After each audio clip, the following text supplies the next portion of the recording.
My mother's people originally came from Passage. My grandfather, who was a Passage man, came here, I suppose, maybe the early 1900s, and he had a shop down in the centre of the town, and he married a Tramore woman, or a Tramore girl at the time, with my grandmother, and that's on my mother's side. My father's side, And what was their name? Carl. Cal, okay. He had a shop where the Vic Deli is there now, right on the corner of the cross on Main Street, and which was basically the centre of the town. My father's people came from Waterford, and my grandmother eventually ended up in Tramore with a shop 2 doors up from the other shop, and we lived in the house in the middle. So number one was my maternal grandfather, number 2 was us, and number 3 was my maternal grandmother, or my paternal grandmother. You were surrounded. So we were surrounded, yeah. And the Cals then, are they linked to the famous the shop and all that? Yeah. Okay. That was my uncle. Okay. He worked for a shop in Main Street, Martin's, Tom Martin. He had general sort of drapery and papers, and they closed at whatever stage. Well, I can't remember. But my uncle Dermot, who was the Cal now that you mentioned, he started the paper business, or paper round, newspapers, and in those days the system was, and it wasn't just in Tramore, it was all over.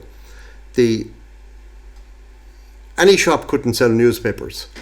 You had to have the franchise to sell newspapers, and from memory I think there was only 2 shops in Tramore selling newspapers, and the only other people that could sell newspapers were the people that went to the churches on a Sunday morning and stood outside the church with papers selling them. So the shop business was somewhat different. So he ended up with that, and while he didn't own the premises that they're in now, he owned the premises beside it, and the current owners of Cal's bought the old cinema, and that's now Cal's, which is famous around for all sorts of knickknacks, and anything you will literally want, you'll get it in Cal's. Yeah. So as a child growing up in that area, because you were right in the centre of town, what shops can you remember from that time? Well, the area basically was shops. Yeah. There was very few houses. We happened to have a house in the area, and there was another house across the road from us. He was Murray. Willie Murray, he had a forge, but he lived across the road, but the forge was just at the back of the Grand Hotel.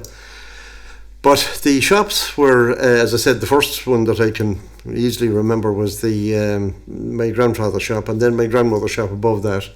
And above that was a garage, a small garage. Halley's owned it, and a petrol pump. One of these petrol pumps that you wound the handle. There was no electricity on the thing. So, and what happened was you wound this handle. We were, as kids, we used to watch this happening all the time.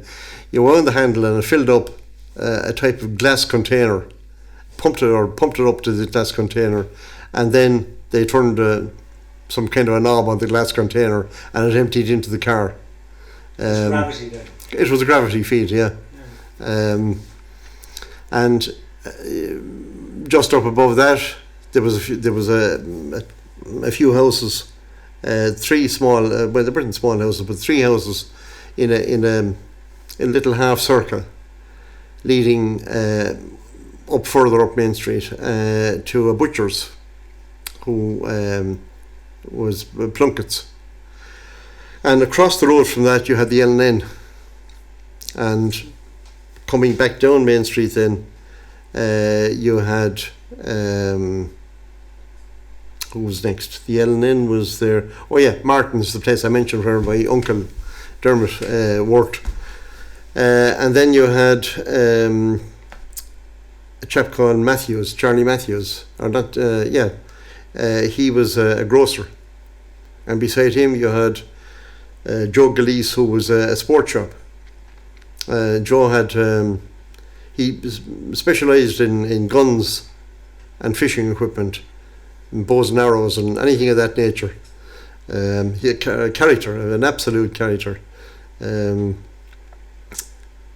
particularly as youngsters, Joe's shop fascinated everybody that went to films, went to the pictures and saw cowboy films, because he had all the guns that you'd see in the cowboy films, these Colt 45s and things like that. And if you went into Joe and you were talking to him about it, he'd take out a Colt 45 to show it to you. Wow. And this thing of what you see in the film with the guy pulling the gun and, you know, flicking it around his finger and things like that, this thing was like a sledgehammer taking it out of the... It was so heavy. There was no way that they could have done that with the real gun. And he also had those, I remember those Winchesters. They were rifles that you see again the cowboys shooting the Indians with. But this guy was an absolute character, and he had, as I said, he had all that kind of gear, and was one of the most colourful guys around the place, because he never hesitated. If any youngsters coming in, they might be coming in with nothing, they wouldn't have a penny to spend, but he'd show them everything that they asked about. On the way down, then further, then again below him, you had a chemist, Hogan's Chemist, and just below them you had Hogan's, which were different Hogan's. They were not related. It was a barber's and hairdresser, and beside them, right on the bend of the corner where the Seagull Bakery is now, you had Malai's Butchers, and then heading over towards the Grand Hotel, you had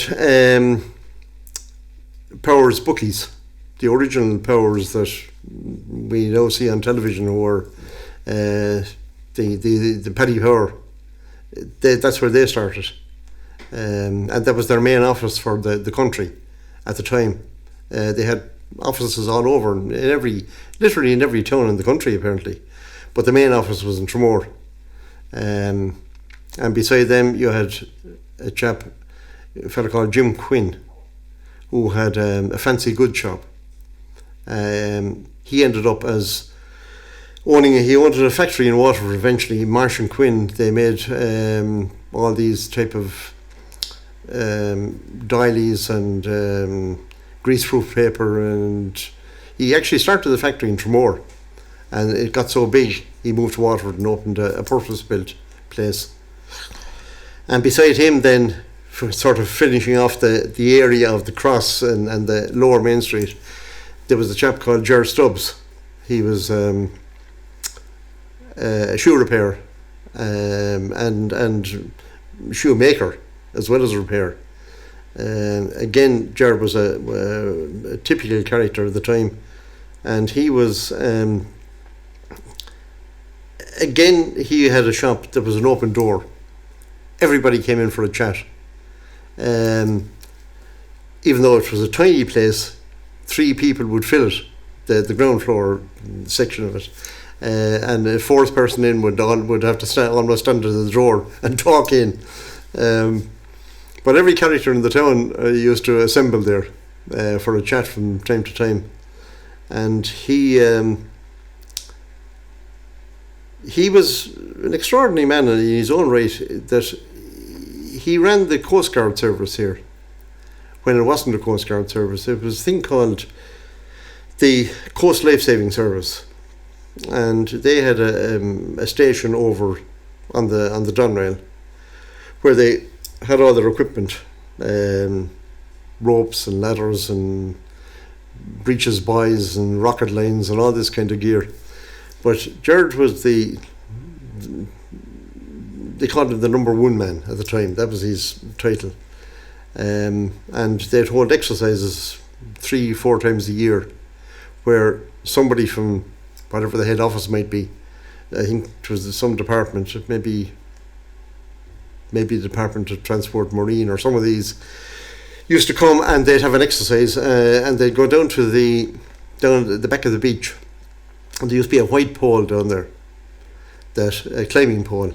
It was an observation pole, and in that area they'd fire rockets with lines attached out to, supposedly ships being beached, and set up this system where they'd have a breeches buoy, which was a triangular system where they'd put somebody in a little type of like a ring buoy, like the buoys you see on beaches for rescue, but a bigger version of that. And they'd winch somebody in or out of a vessel that was floundering or grounded or whatever it might be. And all the characters of the town were turning up for this exercise because everybody got a shilling to turn out, or maybe 1 6pence. I can't remember what it was, but there was always a good night after the exercise. So they were the shops sort of in Lower Main Street and on the Cross area. As I said, Malai's Butchers there was a big butchers in its day. Now it was very big, and they actually supplied. I always remember they supplied the Grand Hotel in its heyday with meat, and they didn't send over packets of meat. They sent over sides of beef on a pony and trap that came out from Waterford with the meat on board. They hung it in their cold rooms, and then there'd be 3 or 4 half sides of cattle or whatever it would be on a regular basis sent over to the Grand Hotel. So, and they do their own butchering then for the meat. But the Grand in those days would have been absolutely packed out, and it was a place that, well, you needed money to get in there in the first place. You had no business if you weren't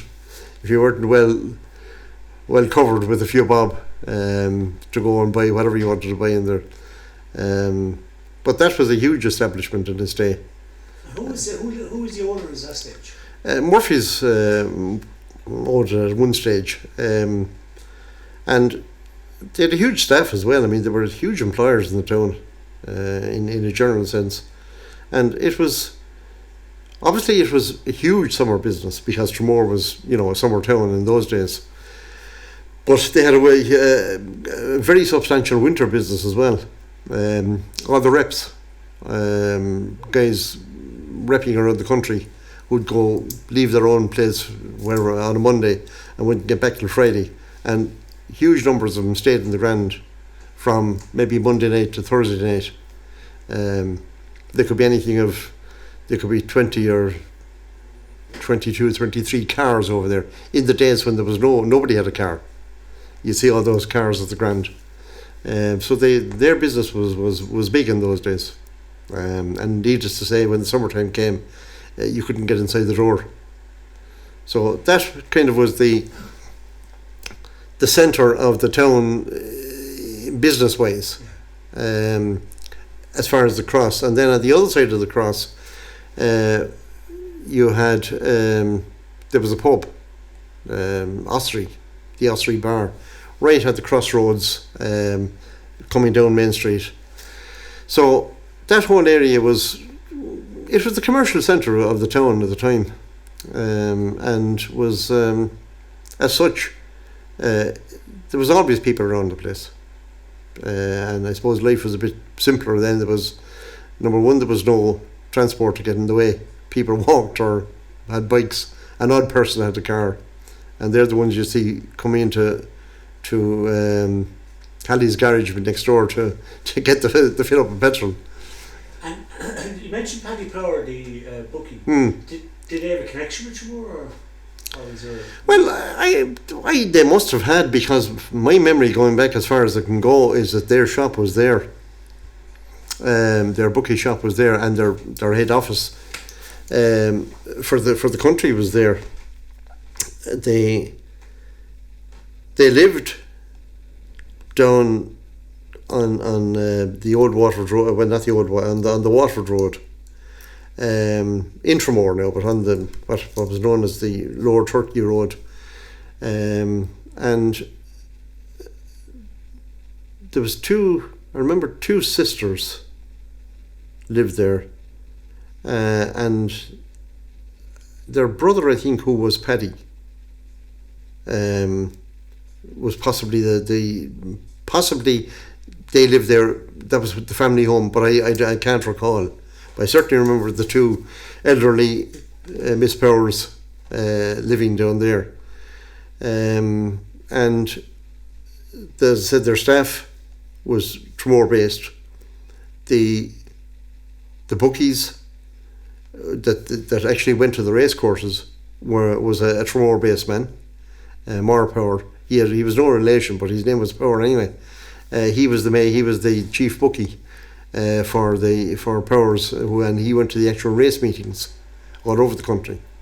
But as I said, they had offices, shops, or whatever you like to call them, throughout the country. So they were even back in the 50s, 60s, they were a huge operation. There wasn't a perception they were a huge operation, but they must have been. Well, just go back to your own story. You, where did you go to, like when you were a child? Where would you be running around? Where would you be hanging out? What was it?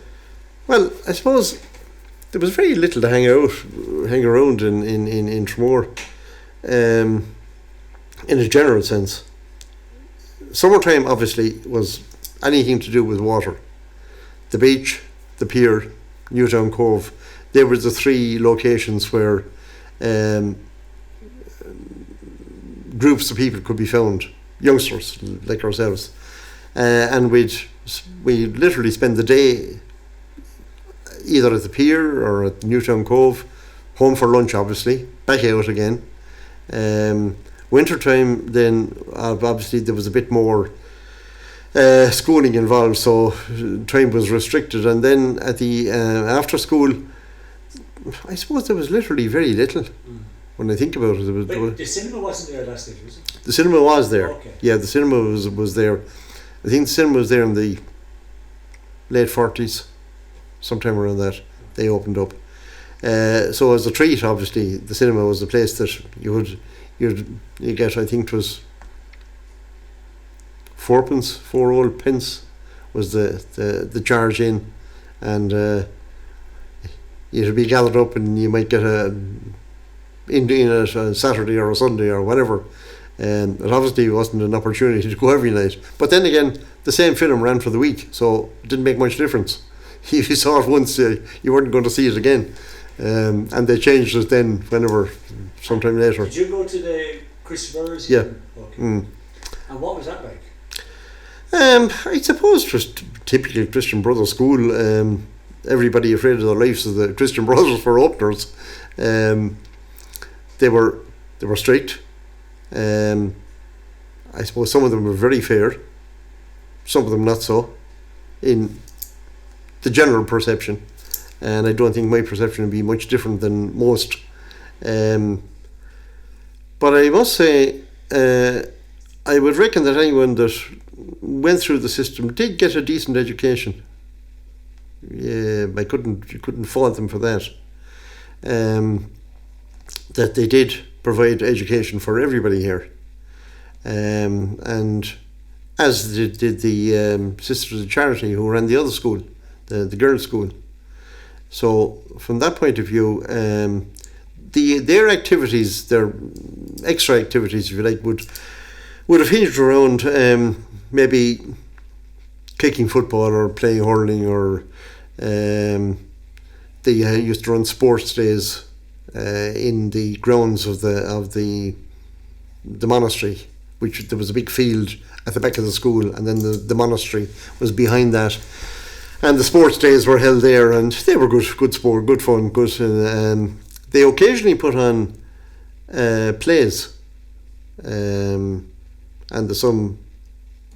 there'd be photographs. They all seem to hinge around, I'd say, the early 50s. The photographs of the plays that were put on by school children. Now, whether that meant that there was a particular Christian brother interested in that activity or not, I don't know. But all the faces in the plays over a short number of years are the same people, which would say to me that must have been a Christian brother who took a special interest in it. But certainly from the point of view of running a system, there was about,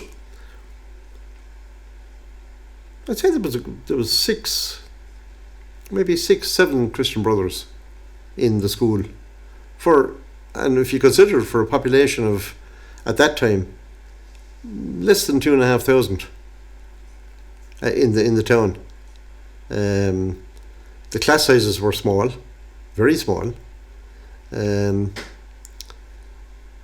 I would say that if you had, as the classes got a bit bigger, in terms of age, and people were dropping out, because in those days people went to work, earlier than modern times. You might have a class of 10, 12 people. So I suppose by default you're bound to get a decent education with that sort of numbers in the class. And those brothers lived here then?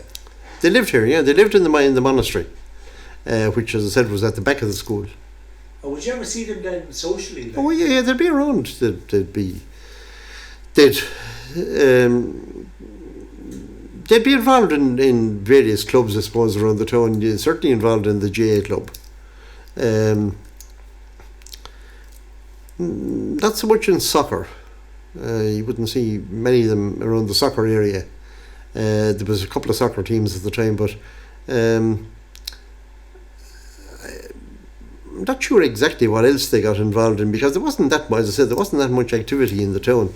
And you said it's a quite small town. Like, so where do people live in the town? You know what I mean? Like, right now it's a big sprawling town. Yeah. It's big as a garden now, isn't it? It is. Well, as I said, as you came past the church, that was the end. There was nothing apart from a few cottages. Over the Priest Road area, over as far as the Cove Road, that was an established area that seemed to be there for a long, long time. As you moved downtown, Riverstown was an area that there was quite a number of houses down there. So it was in quite a confined group, and to some extent there was an upper town and a lower town. The lower town obviously was all the activity down there was related to summer activity, with the amusements and the arcades that were down in the area. That was before the park was built, the outdoor park. They were all just arcades. And people lived in that general area, from the lower town up as far as the church, over as far as the Pier Road, and there was very little house building. If there was a house being built in the town, literally, I won't say quite half the town, but a lot of people would go along just to take a look at the house being built. And this would be back, obviously, in the 50s. It's such a rare thing. And how did you get on with all the visitors in the summer? What was your relationship? Because you must have been overwhelmed by all the visitors. Yeah, but I mean, from the commercial point of view, they brought in money. And I think most of the people in the town welcomed them, because not only were the commercial people involved, but huge numbers of houses in the town ran bed and breakfast. They might have a single room, they might have a couple of rooms. Some people moved out of their own accommodation, maybe to live in I won't say a hut, but some type of accommodation at the back of their own houses, and rented out the rooms for the period. And every establishment, every commercial establishment, obviously made a lot of money in the summer, because when people came to Tramore, they tended to come for a week. There was no such thing as a day trip, because one of the main reasons being there was no car. Very few cars on the road. And so when people came, they'd hire a room or a house or whatever it might be for a week, minimum. And obviously they had to buy all the groceries, and they had to use the amusement facilities, or they used the pubs, or whatever it might be. So everybody made money out of it. And as the seasons went on, different groups of people came. Obviously when schools closed, a lot of kids and families arrived. Towards the end of the season, a lot of farmers came, because when the harvest was over, they came to stay, and they brought their families with them. So the season extended much further than it does now. The season would certainly extend into late September and even early October. There'd be a lot of people still using their rented accommodation. And as I said, any hotel around the place was always packed. So they did well. And you didn't mention the train yet, but I presume you've a lot of memories going in and out of the train, haven't you? Well, the train stopped around 1960, I think. Yeah, I think it was 1960. But as kids, we used to use the train a lot. Well, it was the only transport into Waterford. So if we wanted to go to Waterford, you went on the train. That was it. And the people coming out from Waterford, every train in the summertime, from early morning, would, not quite like the Indian trains where people sit on the roofs, but they were packed to the gills coming out. And the train just came out, turned around, went back in again, turned around, came back in and out all day long, until coming up, late morning, because at that stage nearly everybody would be out. And then naturally they'd all be heading back in later on in the day. So the train was extremely busy. And there was a bit of a phenomena that at weekends, at night time, the train was always packed, because there was pub extensions in Tramore for the summer season. And the pubs in Waterford closed, I'm not sure, could be around maybe 10 o'clock or something, but they'd be open in Tramore till 12. So they came out from Waterford to have a pint, and then the train facilitated them, brought them back home again. So it was busy, very busy. And probably a good crack on the train. Absolutely, yeah. And did you go to secondary school in Waterford? No. There was a secondary school here. Oh, okay. The Christian Brothers ran a primary and secondary in the same building. And that's what I'm saying to you, as the classes got smaller, or as the classes got older in terms of age, the number of people in secondary were dropping off, because, as I said, it was normal enough in those days for people of 13, 14, 15 to go to work. And a lot of the secondary classes would have ended up with, as I said, maybe 10 people, even less. As I think on one occasion I remember there was something like 2 people in a leaving cert class for the year. So that'll... Well, I suppose the leaving cert would be very rare, wouldn't it? Quite rare. Yeah. Everybody got their inter-cert, or maybe... No, not quite. Okay. Not quite. Suppose you could leave when you were 12, wasn't it? I can't remember the age, but I know it was quite young. Yeah. Quite young, but inter-cert wasn't... not everybody went inter-cert. That's a definite. And when you were a child around town, like you mentioned the chap, the Stubbs, and the other chap at the gun shop, but what other characters would you remember around town at that time? That were kind of like... Well, I suppose there was characters depending on what way you look at them, from what point of view. There was guys who always seemed to be able to make a living, and in fairness to them, they mightn't have been all that well educated in a fashion, but they were making a living from doing things that they were enterprising people, I suppose. That's the best description. A fellow with a pony and trap might be cleaning out rubbish out of a house today, delivering boxes from one shop to another or something the next day.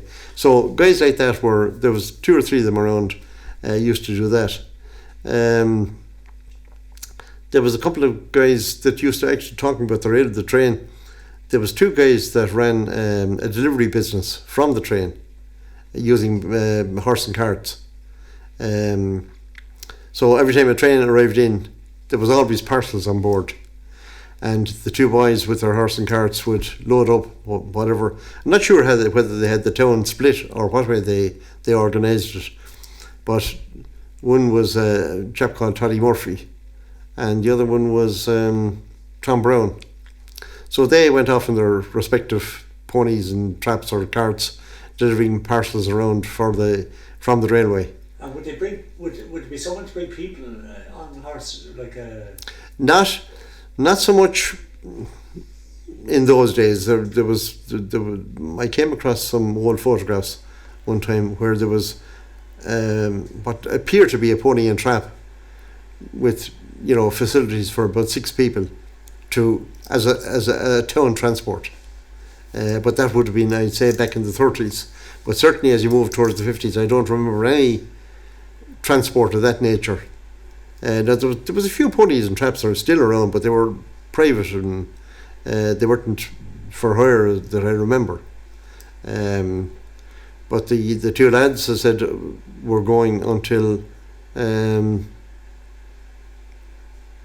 sometime in the 60s, I think, and then one of them bought a lorry,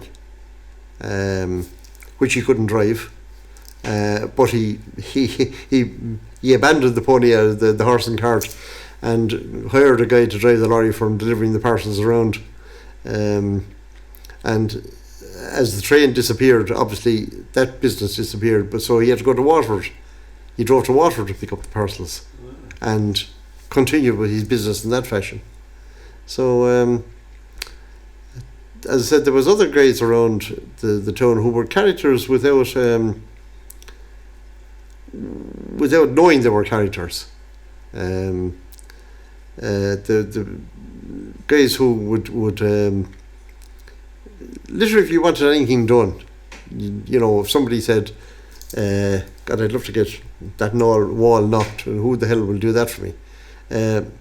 Within a half an hour somebody could be knocking on the door. I heard you want to know a wall knocked. That type of system. So things were simple. Things were much more less organised, if you like, but very organised at the same time.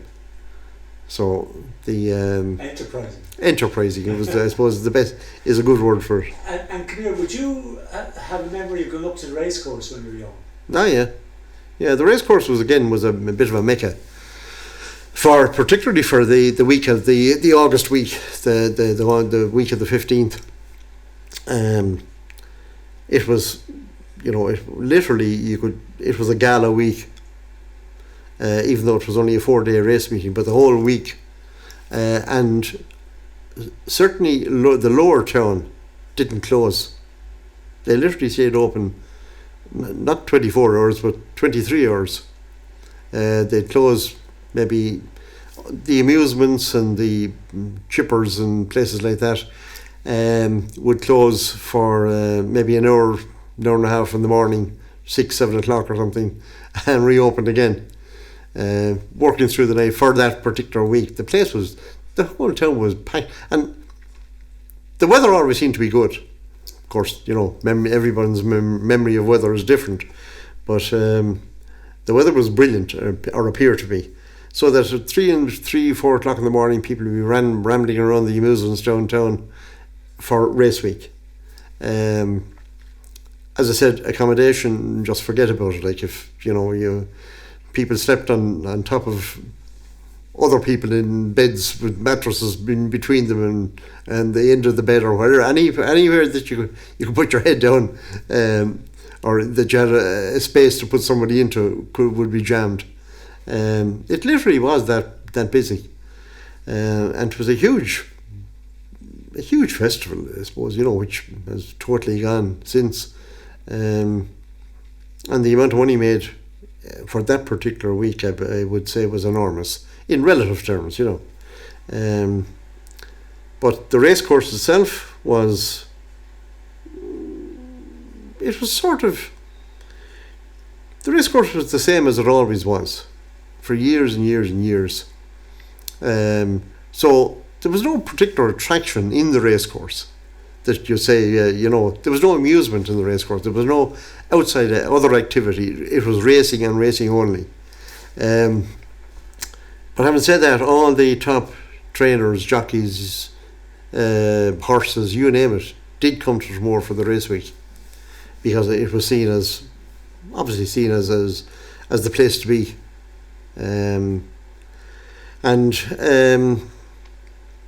Bookies, a lot more bookies came for race week than any other time, even though there was very little other racing around in Tramore. I think they had a day or two during the year, but I can't remember the other days. But certainly the race week, the August race week, was the one that would be packed out. And the races itself, like on the way down to the race course, walking down, as everybody did in those days, the whole road, right across the road, would just be a sea of people walking towards the race course. And in those days, the stand, the race course, to get into the stand, you paid, I don't know, maybe a shilling, maybe sixpence, maybe two bob. I'm not sure what it was. But there was an outside enclosure, which was the area between the not between, but in the centre of the race course, the grass area. That thousands and thousands of people went into the grass area, and those that had a bit more money went into the stand.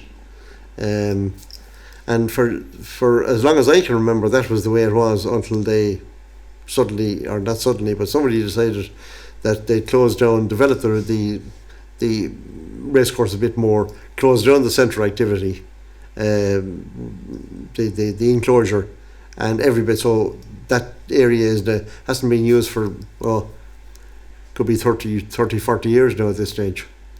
But it was a great festival. And just in relation to yourself, did you naturally start working then in your family shops, your respective? No. Okay. What was your first work? No, I suppose when the family shops, I would have been in the shop. Well, my grandfather, the first one that I mentioned, my grandfather Cal, he died back in, I'd say, the 30s. So that shop was sold, but the other shop was still my grandmother's.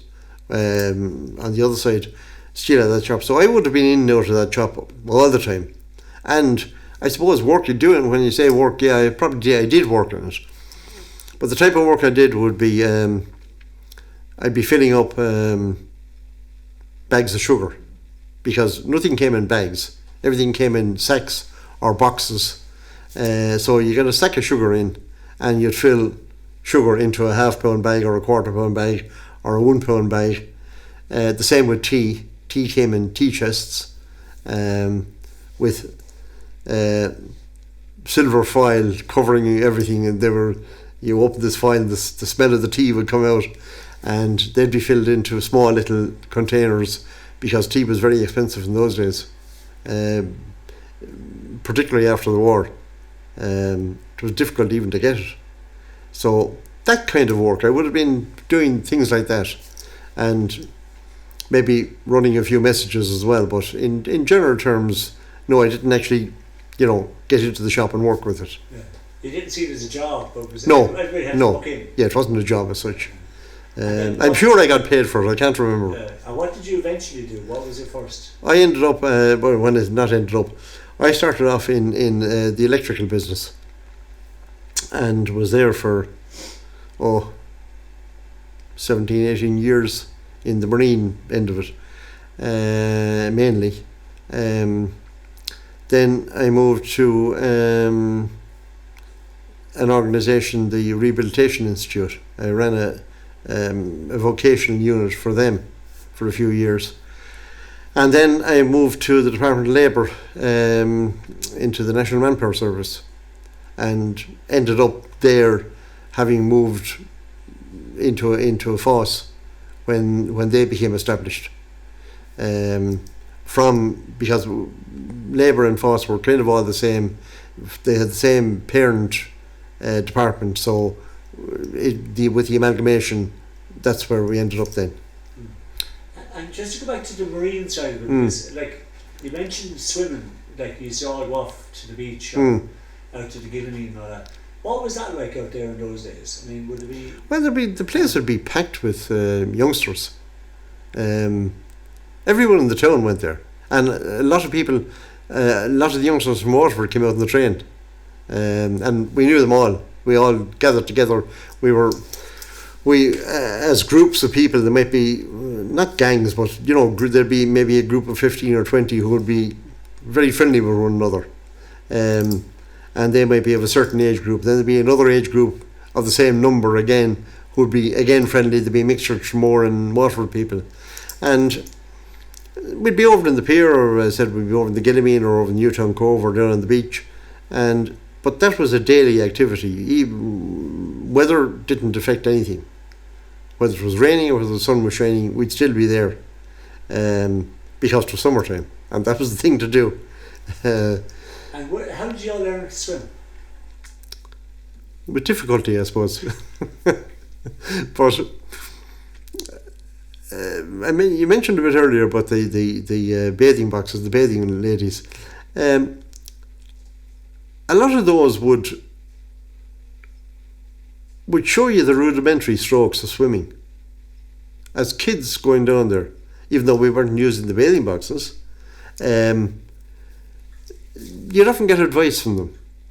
Put your hand up this way or put your hand down that way, and when you're trying to swim. So just tell us about those, because you were telling me this before we started filming. Just tell me about the bathing boxes and all that. Yeah, well, the bathing boxes were in the ladies' slip. They were on the men's slip, which is the next one down, and they were down on the what's now called the boat slip down at the very end of the prom. So there was a series of those boxes there, and people come along, hire the box, go in, get undressed, leave their gear behind them, and pay whatever the charge was, and your gear was looked after. Like, there was, these ladies who ran the show would ensure that their contract with you for the shilling or the day or whatever it was would be looked after, because they made sure that nobody interfered with anything. And as I said, they also looked after the people who had hired the boxes, so they'd keep an eye on them. They'd see that they were safe. They provided a service, I suppose, in a loose fashion that was beyond just hiring the box for a period of time. And including safety and stuff like that. To some extent. I mean, if they saw somebody going out too far, I'm always kind of have conscious of remembering that they'd call you back in. Come back in, they'd shout at you, you're out too far, come in. And bear in mind, a lot of the people who would use the boxes mightn't be from the area. They might be from, they mightn't be familiar with water all that much. I don't remember anyone in Tramore hiring boxes, but certainly a lot of people coming on holidays would hire a box. But they certainly did look after that as well. As now, there was beach guards, of course, in the area, but again, there was only a couple of beach guards on the beach in those days. And but the bathing ladies, they also then hired out deck chairs. They you could get your deck chairs for the day, and they you bring it back to them. If you didn't bring it back, you'd see them going around the evening time collecting up the chairs, and they all looked the same with stripes on them, but they had their own marks on that. Is there families involved in this? They were, yeah. Tended to be the same families, the same type of number of families. And behind the beach, then you had people who boiled hot water in using old oil drums filled up with sawdust and a huge cauldron on top of it. And the sawdust would be simmering away all day, or smouldering away, and boiling the water. And people came up from the beach with their teapots, and you got a teapot of water for whatever the charge was. And that was another business that used to thrive in the summertime. And there was 2, maybe 3 locations of these kind of braziers burning away all day long, and that was the only expense was, well, there wasn't even an expense. It was just the sawdust was free from some of the sawmills, I'm sure, around, and the only person that had to be paid was the person that stood there for the day and dished out the water. So it was another little enterprise that made money. I mean, I suppose it's important. I mean, people made money when they could make money. Exactly, yeah. And what about things like cockles and fishing and all that? Was there much of that being sold on the beach? Or No. The only thing being sold on the beach in that sense would have been mackerel. There was a couple of boats that would regularly come to the beach and sell mackerel wrapped up in newspaper. And provided the weather was decent enough, they'd be able to land on the beach. And as soon as the boat landed, people from all over would come and get their mackerel off them. But cockles, no. They didn't. I don't recall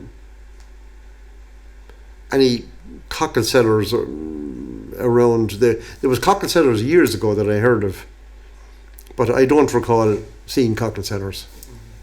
And just in relation to like the back strand and all that area, I mean, would you have gone down there much when you were, like you say, over towards the sandhills and all that area? Well, we would a bit. The distance was a problem, of course. Everything was, you had to walk there. And on occasion we would, maybe there might be, a group decide we'll go to the sandhills today and take off at the sandhills, and just for a walk or for a miss about or whatever it might have been. Nothing terribly organised about any of it, but we just went. And no planned activity as such. Go aimlessly walk around the place or look for the Gullamuga's garden inside in the sandhills if you could find it. Do you want to tell us a little bit about that, because I know it's an interesting story. Yeah, there is an area called the Gullamuga's garden. Now, basically, it's sandhills are sand and marten grass, basically, mainly. But there's an area in there that has there's a few flowers in there. There's bushes, small bushes. There's a bit of greenery. Not a huge area, a small area. Difficult enough to find, but it was known as the Gullamuga's garden, and the Gullamuga was this spirit that lived in the sandhills. And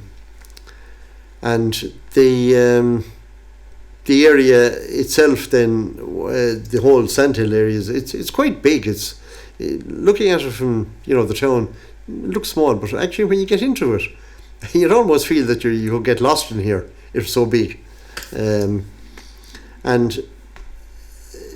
but like that, all it was, we just go in, walk around the place, sit down, talk, smoke a fag, or if we were lucky enough to have one. That was the kind of activity would be done there.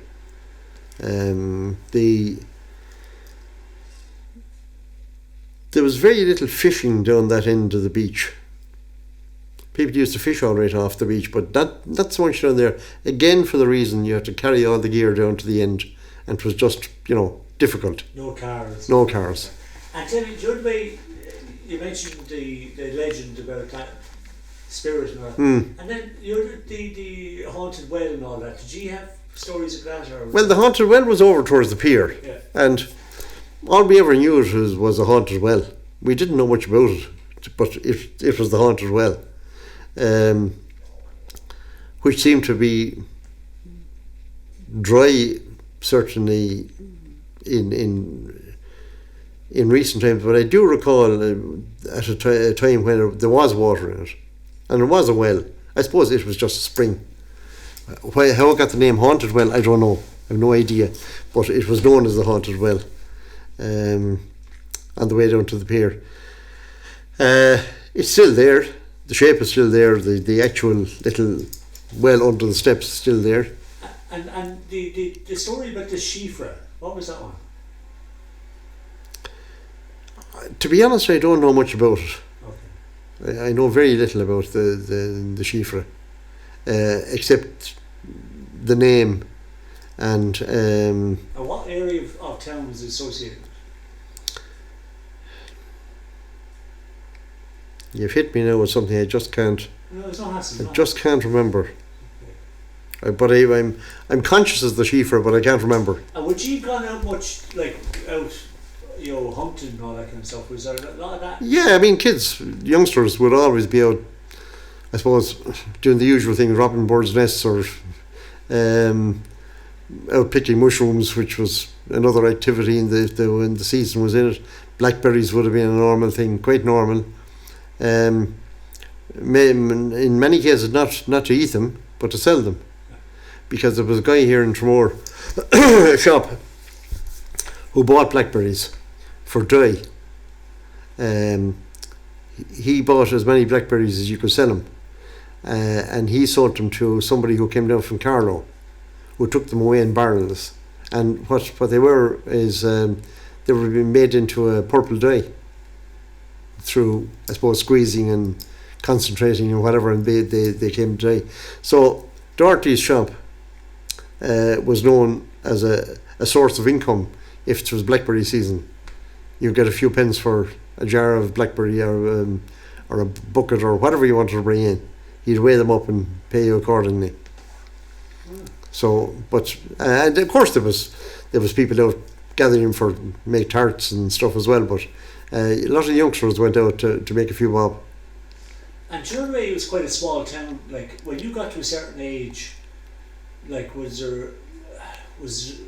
did you have to go into Waterford, say for example, to go for a pint, or would you be able to go to a pub in Tremore? The way your parents would find out about it and all that kind of stuff. Yeah, well,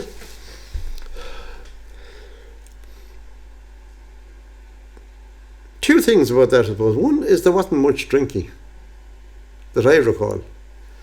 A lot of people would have been pioneers, because being a pioneer was something that I think nearly everybody in every class in the school signed up to be a pioneer, whatever kind of lectures we got on the subject. But anyway, it never bothered people too much that I can recall going to a local pub.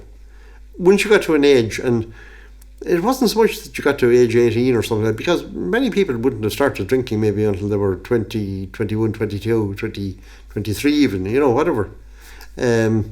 So you were well of age by the time you were going to have a pint anyway.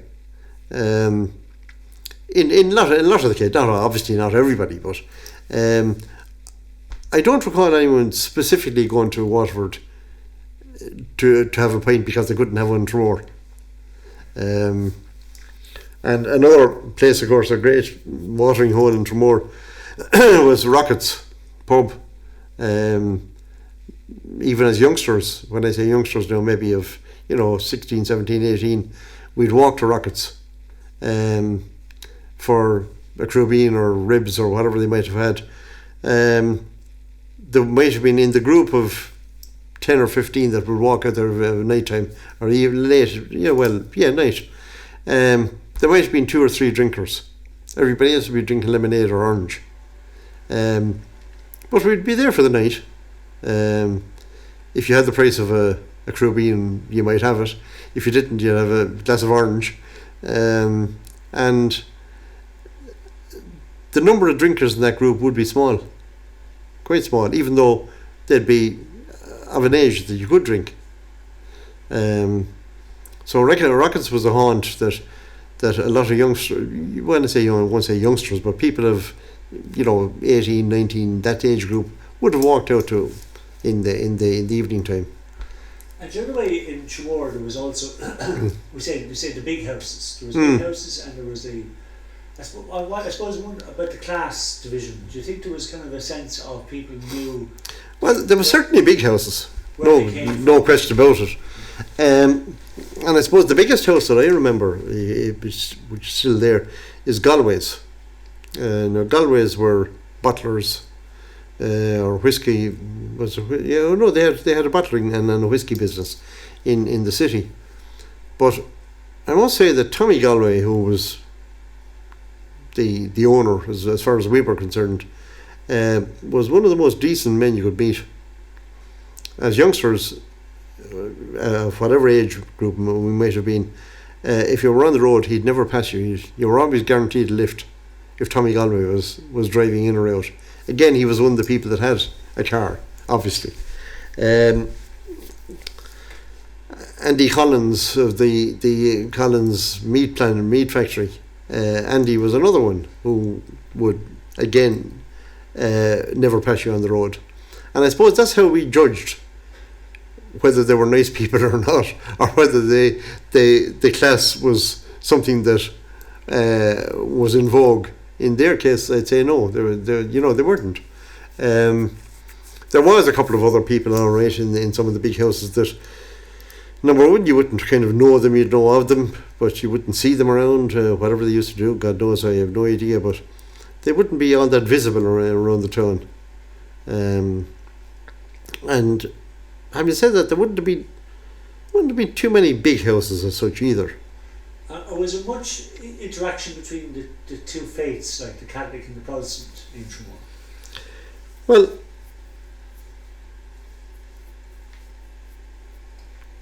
the Catholics and the Protestants that were around, there was always, from my view, my perspective, there was always a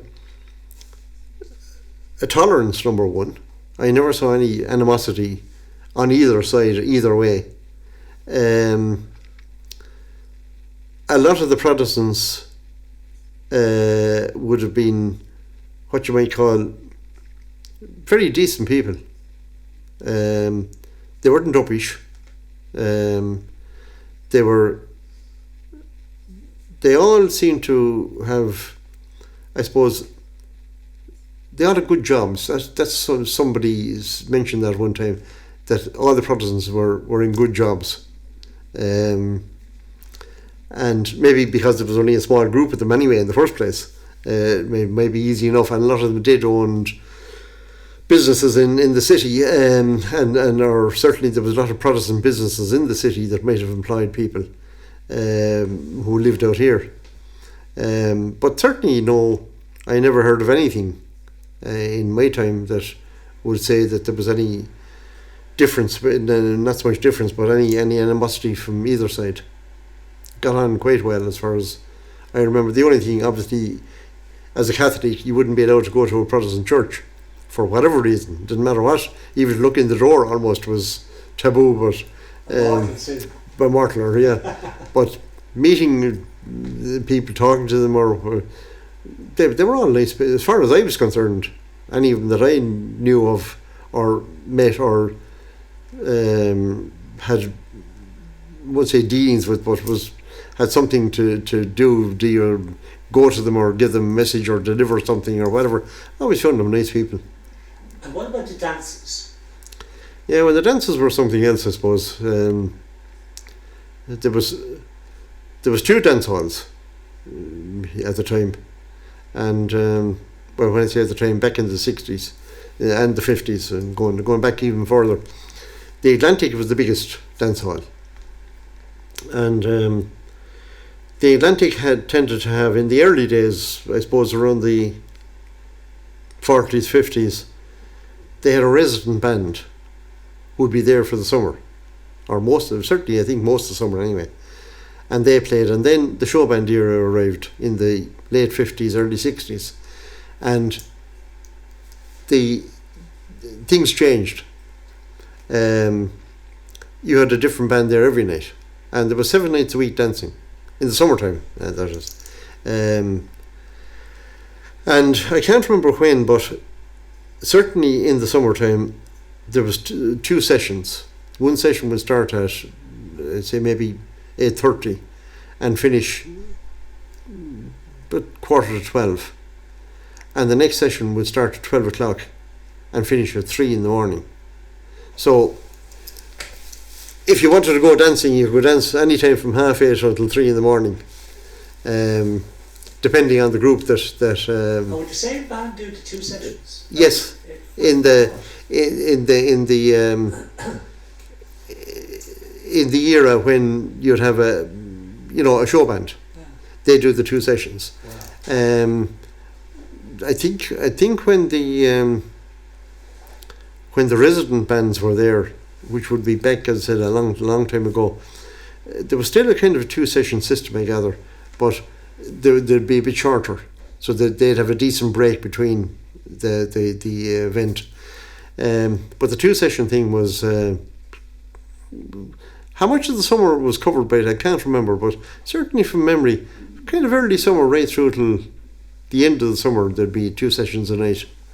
And that was, it was hard going on whoever was up on the stage, I'd say, but they did change near every night. And can you remember bands, particular bands? Can you remember particular bands? Yeah, all the top bands in the country and from England you came here. Literally any band you could mention, and American singers like fellas like Jim Reeves and the Matt Monroe from England. All these guys, they all appeared in the Atlantic. The other dance hall, the Silver Slipper, was a smaller affair, and it doubled up as a skating rink as well. But they were smaller, but they still, during the summer, they were fairly well able to fill the place as well. From memory, they didn't have 2 sessions, but they had a good crowd. Crowds used to come there as well. So the dance area, and of course the chippers stayed open as well. Mackay's chip shop, which was the main one down the end of the town at that stage, they'd stay open until after the 3 o'clock session, because they were next door, and I suppose surely it was 4 o'clock, 4:30 any morning that they'd close. This gas, and there was never any trouble or anything. Very, very little. Yeah. Very little. It just didn't happen that there was trouble. People, I don't know, were people happier in those days or what, but there'd be a few fellas. You see, what you would see is, you see fellas being thrown out of the dance hall maybe, and they'd literally, like you see in the cowboy films, come out through the door. But that was the end of it. Like that, they got up and walked away. There was no comeback as there might be today. But again, it was a rare occurrence, and you'd want to be fairly bad now before that had happened. David, listen, thanks very much. That's brilliant, because you have to cover loads of things there now. Right. That's great to get all that. And Keith just showed me the time, and it's gone 1 o'clock, so is it? we have to go up to another person now in a few minutes. So right, very good. Leave with that. Thanks. Grant, not at all. You're welcome. That's great.